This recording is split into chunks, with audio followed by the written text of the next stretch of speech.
Hello and welcome to Study with Sudhir. This is your digital classroom. I'm T S Sudhir.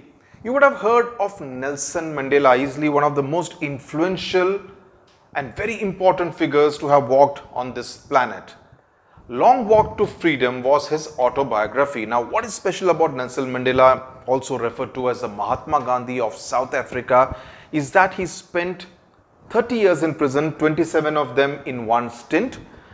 And he played a very important role in the removal of apartheid from South Africa for the fact that whites could not assert their supremacy on the blacks and resulted in the formation of the first combined kind of government in South Africa in the mid-90s. So the Long Walk to Freedom is his autobiography. This is part of First Flight, which is your textbook for students of CBSE class 10. This is part of the English syllabus. It's a long story. It's a long extract from the autobiography Long Walk to Freedom that has been used, which has been taken in your textbook First Flight. So we'll be doing it in two parts because you also need to understand, remember, not just what Nelson Mandela wrote, and what Mandela wrote is extremely inspiring, very motivating, very moving in some parts. You also need to kind of place it in the political and social context of South Africa at that time. That's very important. So when you're answering the question, you need to know what Mandela says in his autobiography. You also need to know the social and political context. उस समय पर जिस तरह की सामाजिक और राजनीतिक परिस्थिति दक्षिण अफ्रीका में थी, उसके बारे में भी आपको जानकारी रखना बहुत ही जरूरी है. उससे आपका उत्तर को वजन मिलेगा. इसके साथ साथ जो मंडेला ने इस पूरे ऑटोबायोग्राफी में जो लिखा है लॉन्ग वॉक टू फ्रीडम, जिसका एक्सट्रैक्ट आपकी पुस्तक में है, उसके बारे में भी उसका क्या मतलब है, उस क्या बात को जताना चाहते हैं, उसके बारे में भी आपको पूरी जानकारी रखना जरूरी है. So it starts with 10th of May. Now 10th of May 1994 is when Nelson Mandela was sworn in as the president of South Africa, right? So in that sense, it was a very historic occasion, right? 10th of May dawned bright and clear.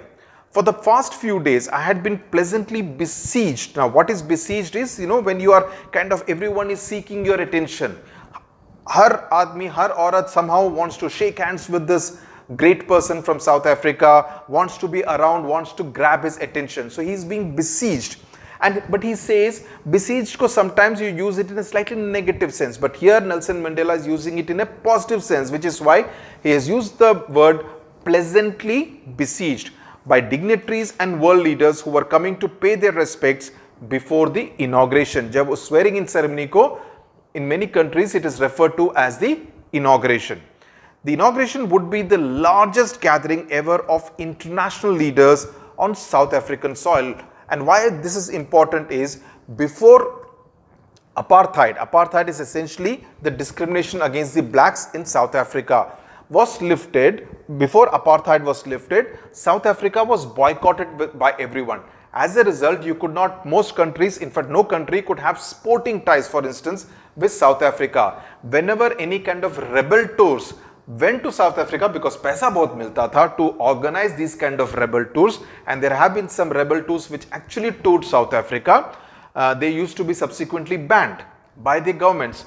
West Indies former captain Alvin Kalicharan, he actually was part of a rebel tour to South Africa, and subsequently he was banned for life from playing cricket. So that used to be the kind of mood before apartheid was lifted. So this meant no international leader ever went to South Africa. It was boycotted. Nobody used to have diplomatic relations with South Africa. And after apartheid was lifted, India was the first country to play cricket in South Africa. So that's another thing which you would need to remember.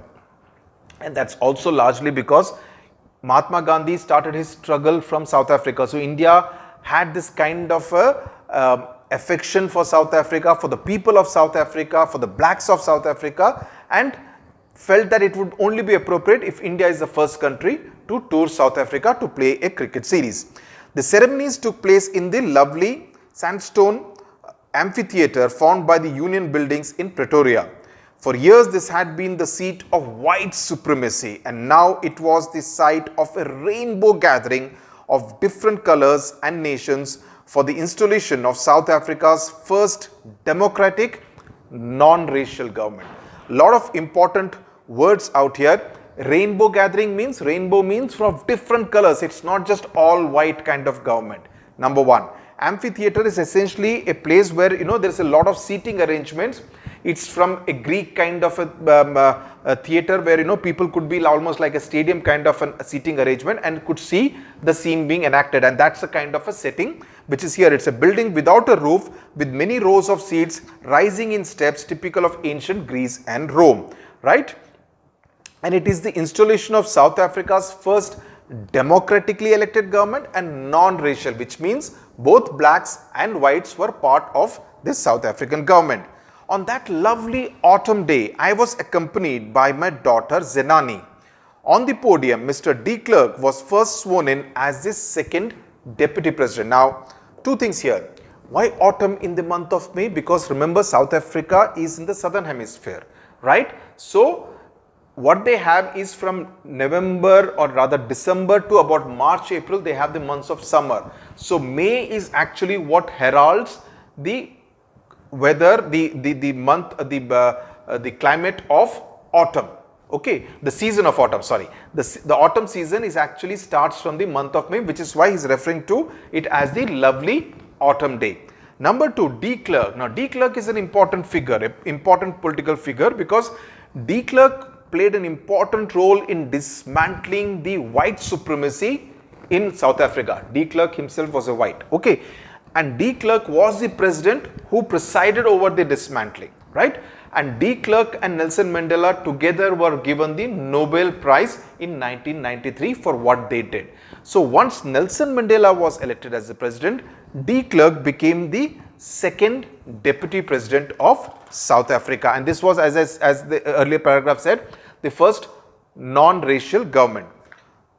Thabo Mbeki was sworn in as the first deputy president. When it was my turn, now Thabo Mbeki was a black, so there was a black and a white as two deputy presidents. When it was my turn, I pledged to obey and uphold the constitution and to devote myself to the well-being of the republic and its people. To the assembled guests and the watching world, I said, and this is quoted from the speech that Mandela gave at that amphitheater on the 10th of May 1994. Today, all of us do, by our presence here, confer glory and hope to newborn liberty out of the experience of an extraordinary human disaster that lasted too long. So, he is referring to apartheid, to the discrimination against the blacks as human disaster, an extraordinary human disaster. Please underline this phrase because you will do well कि आप इस phrase का इस्तेमाल अपने उत्तर में करें. That lasted too long. He means to say that it lasted much longer than it should have. Must be born a society of which all humanity will be proud. Okay. Confer means to give. Okay. We who were outlaws not so long ago. So see also the weight of Mandela's speech.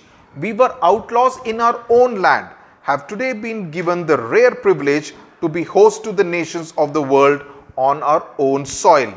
We thank all of our distinguished international guests for having come to take possession with the people of our country of what is, after all, a common victory for justice, for peace, for human dignity. So look at the things that Mandela is actually emphasizing: for peace, for human dignity, for justice. So he says these are the values that are most important and that will be emphasized in this new republic of South Africa, right? And he's kind of welcoming everyone, thanking all the international guests who have made it a point to be there in South Africa on that autumn day. We have at last achieved our political emancipation. Now, what is emancipation? Emancipation is essentially when you kind of get freedom from any kind of bondage or restrictions that were imposed on you. We pledge ourselves to liberate all our people from the continuing bondage of poverty, deprivation, suffering, gender and other discrimination. So he's saying these will be the foundations on which South Africa will progress ahead. Never, never and never again shall it be that this beautiful land will again experience the oppression of one by another. So see the basic tenets, the basic foundations of the new South Africa that Mandela is talking about in his speech. The sun shall never set on so glorious a human achievement. Let freedom reign. God bless Africa. So he says this will be the human achievement and the sun shall never set on this human achievement. Okay. A few moments later, we all lifted our eyes in awe as a spectacular array of South African jets, helicopters and troop carriers rode in perfect formation over the Union building. So he's kind of describing what's happening at that amphitheater, over the amphitheater. It was not only a display of pinpoint precision and military force, but a demonstration of the military's loyalty to democracy, to a new government that had been freely and fairly elected. Okay. Only moments before, the highest generals of the South African Defence Force and Police, their chests bedecked with ribbons and medals from days gone by, saluted me and pledged their loyalty. Look at the irony of it all. The same South African government under the whites had imprisoned Nelson Mandela for 27 years plus 3 years earlier. So a total of 30 years in prison he had spent from the early 1960s to 1990 when he was released.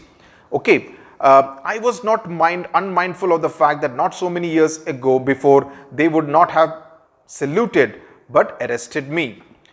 Finally, a chevron of Impala jets left a smoke trail of the black, red, green, blue and gold of the new South African flag. So that is very important about the kind of visual imagery that Mandela is creating, and also pointing out the fact that these guys would have imprisoned me, not saluted me just a few years ago. The day was symbolized for me by the playing of our two national anthems and the vision of white singing Kosi Sikenil, I Africa, and black singing Die Stem. So these are the two anthems, the two separate anthems that the whites and the blacks had. Each one of them singing their own separate anthems. Okay, the Die Stem is the old anthem of the Republic. Although that day neither group knew the lyrics of the anthem they once despised, they would soon know the words by heart. So he's talking of an amalgamation of mind, of heart, of soul between the blacks and whites, which will happen in due course of time, right? On the day of the inauguration, I was overwhelmed with a sense of history. In the first decade of the 20th century, a few years after the bitter Anglo-Boer War, Boer is the word, it actually means farmer. Now this was not a white versus black kind of a war, it was a war between the South African whites and the British. So that was known as the Anglo-Boer War. And before my own birth, the white-skinned peoples of South Africa patched up their differences and erected a system of racial domination against the dark-skinned peoples of their own land. The structure they created formed the basis of one of the harshest, please underline these words, important, one of the harshest, most inhumane societies the world has ever known. Now in the last decade of the 20th century and my own 8th decade as a man, okay, he's already 80, that system had been overturned forever and replaced by one that recognized the rights and freedoms of all people regardless of the color of their skin. So he's talking about the change that has come about in this new South Africa, that he is going to preside over a non-racial government in place, democratically elected. That day had come about through the unimaginable sacrifices of thousands of my people, people whose suffering and courage can never be counted or repaid. So he's paying homage to all the people of South Africa, especially the blacks, who had actually struggled to make this day a reality. Okay, because at the end of the day, a leader is only as good as the people he leads, right? So while Nelson Mandela was in jail, it were the people of South Africa, the blacks, who had been waging this freedom struggle. I felt that day, as I have on so many other days, that I was simply the sum of those African patriots who had gone before me. So see, he's actually paying homage. He's not making it a case of I achieved freedom for South Africa, I achieved freedom for the blacks of South Africa. No, he's making it a collective effort that had borne fruit. That long and noble line ended and now began again with me. I was pained that I was not able to thank them and that they were not able to see what their sacrifices had wrought. He's saying that long and noble line, he's referring to this line of African patriots as a long and noble line, had ended and now began with me. So it's the beginning of a new dawn as far as the new South Africa is concerned, and he says that I am really unhappy and sad that he was not able to thank them personally and they were not able to see what their sacrifices had actually brought for South Africa. The policy of apartheid that I referred to right at the beginning had created a deep and lasting wound in my country and my people. All of us will spend many years, if not generations, recovering from that profound hurt. But the decades of oppression and brutality had another unintended effect, and that was that it produced the Oliver Tambos, the Walter Sisulus, the Chief Luthulus, the Yusuf Dados, the Bram Fishers and the Robert Sobukwas of our time, men of such extraordinary courage, wisdom and generosity that their like may never be known again. So he's paying homage to each one of them, taking their names, the names of such tall leaders, and saying people of South Africa will never see those kind of extraordinary men who had such extraordinary courage and wisdom. Perhaps it requires such depths of oppression to create such heights of character. So he says it's only when people are oppressed that the real exemplary character actually comes out. Leaders are born in times of adversities, they say. My country is rich in the minerals and gems. South Africa known for its gems and minerals that lie beneath its soil. The maximum amount of gold digging and excavation actually takes place in South Africa. But I've always known that its greatest wealth is its people, finer and truer than the purest diamond. So he says, though my land is rich in gold and diamond, right? The people are the one who are actually a greater wealth than all this gold and diamond. So he's paying tribute to them, saying that they actually shine far better and far more bright than any of the gold and diamonds that lie beneath the South African soil.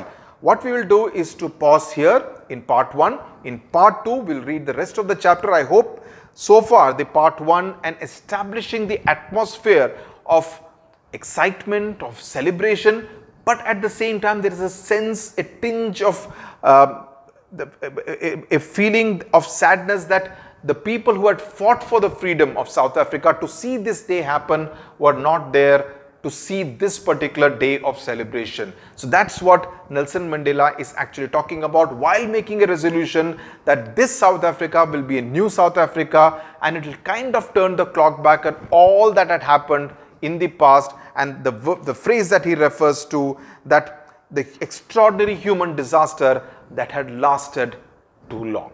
Okay, so I'll see you in part 2, in which we'll do the rest of this chapter written by Nelson Mandela, part of his biography, Long Walk to Freedom. See you in part 2. Thank you very much for watching.